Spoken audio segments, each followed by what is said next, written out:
মোৰ দৰে আপোনালোকৰো চাগে এনেকুৱা কিছুমান চিন্তা আহে যে এটা বয়স হোৱাৰ পিছত আমাৰ হয়তো শৰীৰটোৱে দিগদাৰ দিব নেকি কেতিয়াবা খুব বেছি গাৰ বিষ ইত্যাদি হৈ থাকিলে এনেকুৱা ধৰণৰ চিন্তা আহে যে এই বিষবোৰ স্থায়ী হৈ যাব নেকি বা আমাৰ শৰীৰটো ভাল হৈ আছে নে বাৰু বা ঠিকদৰে কাম কৰি আছে নে এই চিন্তাবোৰ অহাটো স্বাভাৱিক হয় অকল কথাখিনি চিন্তা কৰিলে নহব আমি স্টেপখিনিও ল'ব লাগিব আৰু সেই স্টেপখিনি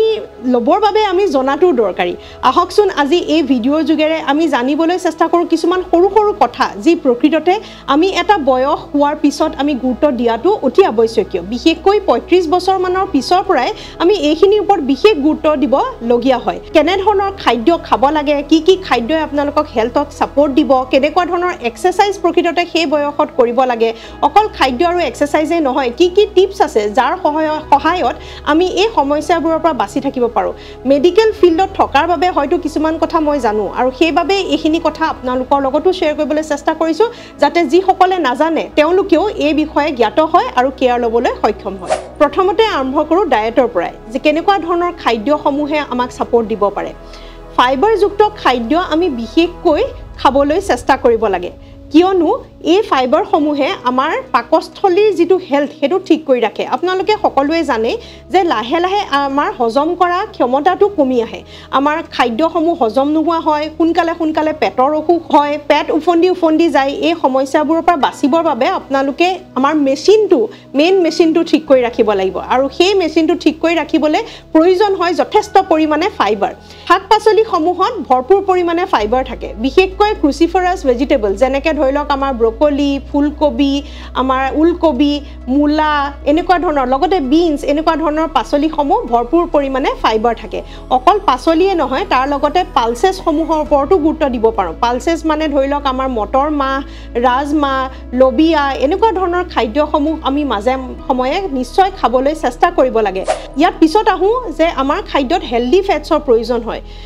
হয়তো কেতিয়াবা এনেকুৱা হ'ল যে আমি বহুখিনি এনেকুৱা ফেটছ জাতীয় খাদ্য আগতে খাইছিলোঁ বা এনেকুৱা ধৰণৰ ভজা পোৰা বস্তু খাই আছিলোঁ যি হয়তো আমাৰ আজিকালি হজম নহয় আৰু লগতে সেই ফেটছসমূহে আমাক হয়তো বহুতখিনি অপকাৰ কৰিবলৈ আৰম্ভ কৰিছে কম বয়সত হয়তো আপোনালোকৰ এনেকুৱা ধৰণৰ সমস্যা নহ'বও পাৰে হয়তো কলেষ্ট্ৰলৰ সমস্যাই কম বয়সত আপোনালোকৰ বডি ফাংচন ঠিক হৈ থাকোঁতে কলেষ্ট্ৰল হ'বলৈ নিদিয়ে কিন্তু বয়স হৈ বাঢ়ি গৈ থাকিলে আমাৰ এই সমস্যাবোৰো বাঢ়ি গৈ থাকে অৱশ্যে কলেষ্ট্ৰলটো অকল বয়সতে নহয় কম বয়সতো বৰ্তমান লাইফষ্টাইলৰ বাবে দেখিবলৈ পোৱা গৈছে হেল্ডি ফেটছ খালে আপোনালোকৰ HDL-টো বাঢ়ি থাকে আৰু যেহেতু হাৰ্ট ৰিস্কটো কমাই ৰখাটো আমাৰ বাবে বিৰাটেই বেছি দৰকাৰী বিশেষকৈ মহিলাসকলৰ বাবে কিয়নো এষ্ট্ৰজেন হৰমনটোৱে আমাৰ বহুতখিনি ছাপোৰ্ট দি থাকে আমাৰ হাৰ্টত আৰু মেনপজ হোৱাৰ পিছত আমাৰ এই এষ্ট্ৰজেন লেভেলটো কমি যায় আৰু এষ্ট্ৰজেন লেভেল কমি যোৱাৰ লগে লগে আমাৰ হাৰ্টৰ ওপৰতো ছাপোৰ্টখিনি কমি যায় আৰু সেইবাবে আমি হাৰ্টখন ঠিক কৰি ৰাখিবলৈ আমাৰ HDL-টো বঢ়াই ৰাখিবলৈ চেষ্টা কৰিব লাগে HDL-এ আপোনালোকৰ হাৰ্টখন ছাপোৰ্ট কৰে আৰু সেই HDL-ৰ বাবে আমাৰ হেল্ডি ফেটছৰ প্ৰয়োজন হয় হেল্ডি ফেটছসমূহ আমাৰ বিভিন্ন ধৰণৰ বাদামত পোৱা যায় আৰু লগতে কিছুমান সিডছত পোৱা যায় যেনেকৈ ধৰি লওক আমাৰ ৰঙালাও গুটি সানফ্লাৱাৰ সিডছ চিয়া সিডছ এইসমূহ হেল্ডি ফেটছৰ ভিতৰত পৰে আন এটা কথাত আমি গুৰুত্ব দিব লাগে যে আমাৰ কেলছিয়ামটো ঠিক হৈ থাকে আৰু ভিটামিন D-টো আমাৰ ঠিক হৈ থাকে কাৰণ ই আমাৰ বোন হেল্থৰ বাবে বিৰাটেই বেছি দৰকাৰী কেলছিয়াম সঠিক হৈ থাকিবৰ বাবে সেউজীয়া শাক-পাচলি আৰু লগতে গাখীৰৰ প্ৰডাক্ট আপোনালোকে খাব পাৰে আন এটা দৰকাৰী কথা যে কেলছিয়াম যিমানেই খাই নাথাকে তাক এবজৰ্ব কৰিবলৈ আমাৰ ভিটামিন D প্ৰয়োজন হয় আৰু তাৰ বাবে আপোনালোকে ৰাতিপুৱা 15 মিনিট সময় হ'লেও ৰ'দৰ পোহৰত বহিবলৈ নাপাহৰিব আমাৰ এনেকুৱা হৈ যায় যে খাওঁতে সেই তেনেকুৱা ধৰণৰ প্ৰসেছ ফুডবোৰৰ প্ৰতি আসক্তি বাঢ়ি যায় যেনেকৈ মিঠা এৰিব নোৱাৰা নিচিনা হয় ভজা পোৰা বস্তুবোৰ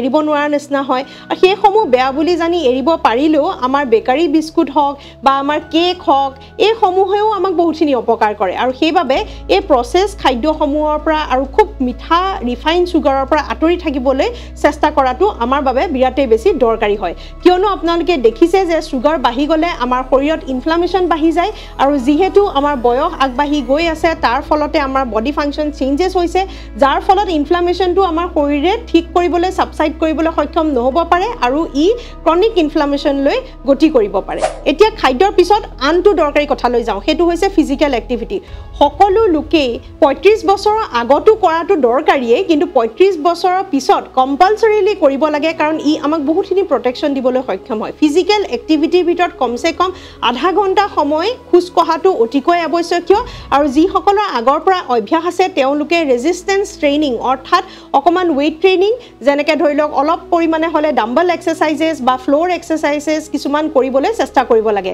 ইয়াৰ উপৰিও ষ্ট্ৰেছ মেনেজমেণ্ট কৰাটো দৰকাৰী ষ্ট্ৰেছে বহুতখিনি ইম্পেক্ট পেলায় আৰু তাৰ বাবে আমাৰ মেডিটেশ্যনৰ প্ৰয়োজন হয় সকলো লোকে দিনটোত কমসে কম 10 মিনিট সময় কাৰণ বহুতৰে হয়তো মেডিটেশ্যন কৰিবলৈ সময় নাথাকে বা ধৈৰ্যও নাথাকে আৰম্ভণিটো আপোনালোকে 10 মিনিট সময় কৰিব পাৰিলেও সেই মেডিটেশ্যনে আপোনালোকৰ ষ্ট্ৰেছটো কমাবলৈ সহায় কৰিব আৰু লগতে আপোনালোকৰ মাইণ্ড পাৱাৰটো বঢ়াব 35-40 বছৰ পাৰ হোৱাৰ পিছতে কিছুমান মানুহৰ লাহে লাহে স্মৃতি শক্তিটো কমি যায় তেওঁলোকৰ বাবেও মেডিটেশ্যনে বহু ক্ষেত্ৰত সহায় কৰে মাইণ্ডটো ফোকাস কৰিবলৈ সহায় কৰে আৰু এই মেডিটেশ্যনে আমাৰ টোপনি ভাল কৰিবলৈ সহায় কৰে টোপনি এটা বিৰাট দৰকাৰী বস্তু হয় যি আমাৰ শৰীৰটো সুস্থ কৰি ৰাখিবলৈ সহায় কৰে তাৰ বাবে আমি সকলোৱে 7 ঘণ্টাৰ পৰা 8 ঘণ্টাৰ সময়ত ডিপ স্লিপ কৰিবলৈ চেষ্টা কৰিব লাগে আৰু এনে ধৰণে টোপনিটো যদি আমাৰ ভাল হয় তেনে তাৰ ফলতো আমাৰ শৰীৰত বহুতখিনি ভাল প্ৰভাৱ পৰা দেখিবলৈ পোৱা গৈছে লাহে লাহে ষ্ট্ৰেছ বাঢ়ি অহাৰ লগে লগে মাংসপেশীত প্ৰেছাৰ পৰাৰ লগে লগে বা বিভিন্ন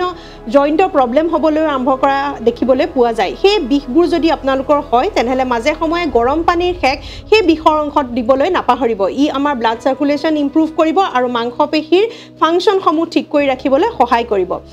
যদি ডাইজেশনৰ প্ৰব্লেম হৈছে তেনেহলে ৰাতিপুৱাৰ সময়ত আপোনালোকে খালি পেটত গৰম পানী এগিলাছত নেমু টেঙা চেপি পেলাই যদি খায় আপোনালোকৰ বহু ক্ষেত্ৰতে পেটৰ অসুখ বা ডাইজেশনৰ সমস্যাৰ পৰা বচাই ৰাখিবলৈও সহায় কৰিব কিডনি ফাংচনৰ বিষয়ে আপোনালোকে জানে যে কিডনি ফাংচনৰ কেয়াৰ ল'বৰ বাবে ঠিক পৰিমাণে আমি পানী খোৱাটো আৱশ্যকীয় আৰু অকল কিডনি ফাংচনে নহয় আমাৰ টক্সিনসমূহ ফ্লাছ কৰি বাহিৰলৈ উলিয়াবলৈ যাতে শৰীৰত ইউৰিক এচিডৰ মাত্ৰা বাঢ়ি নাযায় সেইখিনিৰ পৰা বাচিবৰ বাবেও যথেষ্ট পৰিমাণে পানী খাব লাগে যিহেতু লাহে লাহে গৰমৰ দিন আহিব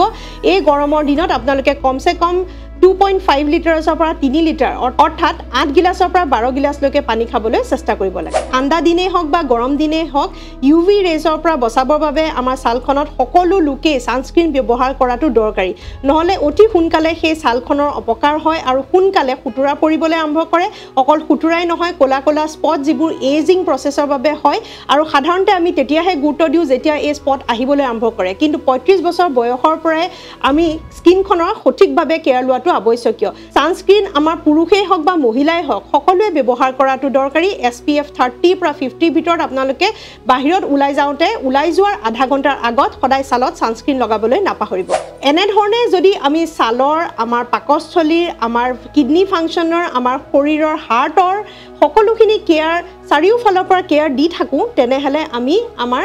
এজটো গ্ৰেসফুলি আগবঢ়াবলৈ সহায় হ'ব অৰ্থাৎ আপোনালোকে শুনিছেই যে এটা কথা আছে যে এজিং গ্ৰেসফুলি বুলি এজিং গ্ৰেসফুলি মানে কি হয় যাতে আপোনালোকে বয়স আগবাঢ়ি যোৱাটো আমি বাধা দিব নোৱাৰো কিন্তু সেই বয়স যেতিয়া আমি আগবাঢ়ি লাহে লাহে গৈ আছো তাক যাতে সঠিকভাৱে নিব পাৰো অতি সোনকালে বয়সতকৈ আগতেই আমাৰ বয়সৰ চাপ পৰা বয়সতকৈ আগতেই আমাৰ বেমাৰ আজাৰে হেঁচা মাৰি ধৰা এই সমস্যাবোৰৰ পৰা বাচাটোকে এজিং গ্ৰেসফুলি বুলি কোৱা যায় আৰু এই এজিং গ্ৰেসফুলিটো আমাৰ সকলোৰে বাবে প্ৰয়োজনীয় এই ভিডিঅ'টো প্ৰকৃততে এগৰাকী মহিলাই মোক কমেণ্টত লিখিছিলে যে 40 বছৰৰ ওপৰত আমি কেনে ধৰণে কেয়াৰ ল'ব লাগে সেই বিষয়ে জনাব সেইবাবে আজি এই ভিডিঅ'টো অকল তেওঁৰ বাবে নহয় আমাৰ সকলোৰে বাবে প্ৰয়োজনীয় দৰকাৰী ভিডিঅ' অকল মহিলাৰ বাবে নহয় পুৰুষৰ বাবেও দৰকাৰী আৰু অকল 40 বছৰ ওপৰতে নহয় প্ৰকৃততে 35 বছৰৰ পৰাই আমি এইখিনি কেয়াৰ লোৱাটো দৰকাৰী আশা কৰোঁ ভিডিঅ'টো আপোনালোকে ভাল পাইছে যদি ভাল পাইছে তেনেহলে শ্বেয়াৰ কৰিবলৈ নাপাহৰিব লগতে চেনেলটো সাবস্ক্ৰাইব কৰি থবলৈও অনুৰোধ জনালো নতুন এটা ভিডিঅ' যোগে লগ পোৱাৰ প্ৰতিশ্ৰুতি আজিলৈ সামৰো নমস্কাৰ